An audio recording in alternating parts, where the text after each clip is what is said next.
Alguma vez você já se sentiu ridículo e sem argumentos, simplesmente por afirmar que não acredita que o homem é resultado de uma explosão cósmica, de evolução ou coisa que o valha?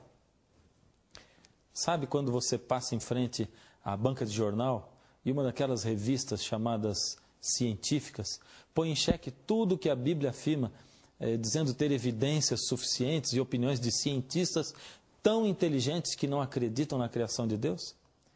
Será que a ciência está a favor dos que acreditam na evolução e contra os que acreditam na criação? Será que os cientistas estão todos a favor da evolução? Será que eu posso acreditar em tudo que estas revistas falam ou devo questionar suas declarações como sendo tendenciosas? A partir de hoje, você vai entrar com o programa Está Escrito no mundo maravilhoso da ciência e dos cientistas e descobrirá cientificamente que a Bíblia está com a razão.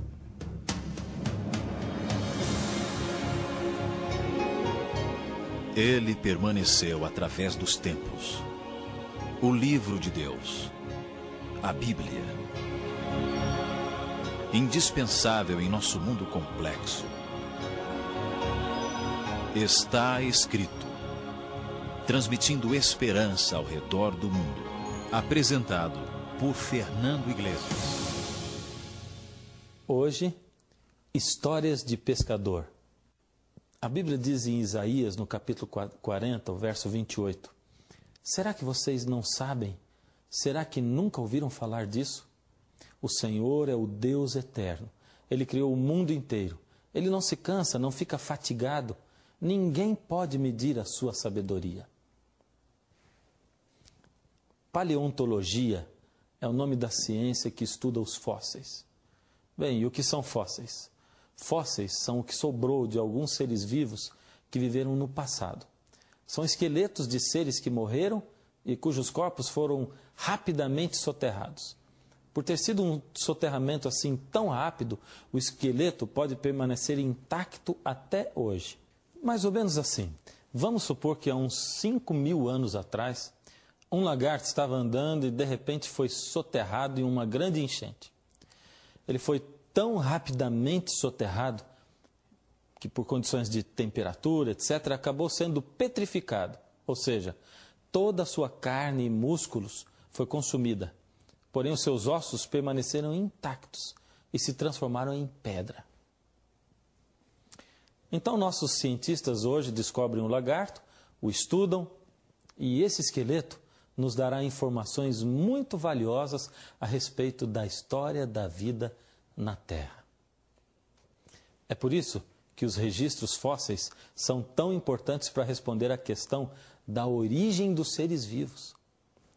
A primeira grande declaração de hoje é: embora existam muitos paleontólogos evolucionistas, nunca foi encontrado em nenhum lugar do mundo um fóssil sequer que apoiasse a evolução de maneira substancial. Criacionismo versus evolucionismo. Quem tem razão? Antes de mais nada, o que dizem as duas teorias? Primeiro, o modelo criacionista, ou criacionismo como é chamado. O criacionismo afirma que Deus criou o mundo e cada ser segundo as suas espécies. O Senhor Deus criou tudo através do poder da sua palavra. Criou também os seres humanos e criou cada coisa no universo com uma finalidade específica.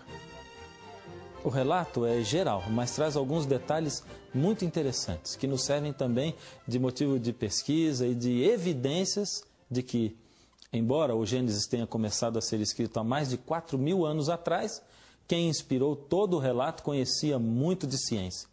No relato bíblico, Deus oferece ao ser humano liberdade de escolha, e o ser humano escolhe afastar-se da fonte de vida eterna, que é Deus. A partir daí, instala-se então na terra o caos. Segundo o criacionismo, a partir daí, a lei de entropia começa a vigorar e as coisas no mundo começam a piorar cada vez mais. Não existe uma evolução onde tudo vai melhorando com o passar do tempo, onde seres se tornam melhores física e intelectualmente. Existe sim o início de um desgaste gradativo das raças e do planeta. Todo o modelo criacionista está baseado no relato da Bíblia. Você acha que é necessário muita fé para acreditar nisso? Pois então ouça agora o que diz o modelo evolucionista. A teoria evolucionista também afirma que todos os seres vivos descenderam ou vieram de um ancestral comum, ou seja, de uma única espécie de ser, que a partir daí surgiram todas as outras. Os seres vivos unicelulares foram os que foram formados primeiro. Depois, esses seres unicelulares, segundo o evolucionismo, se transformaram em invertebrados marinhos. Então, os invertebrados marinhos se transformaram em peixes. Esses peixes, mais tarde, supostamente vieram para a terra seca. E ao invés de morrerem asfixiados, como todo peixe, se tornaram répteis. Então, alguns répteis subiram em árvores e, ao invés de caírem, aprenderam a voar, transformando-se em pássaros.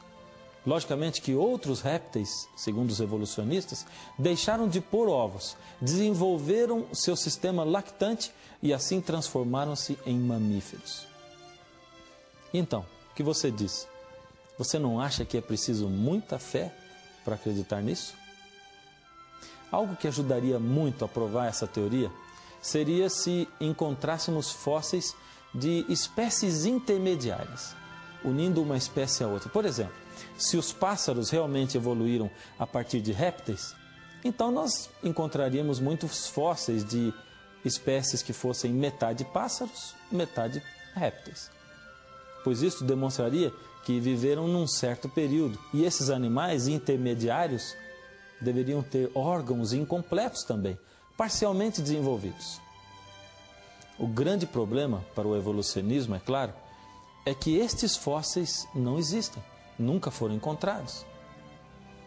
Darwin chamou estas tais espécies hipotéticas, intermediárias, de formas transitórias.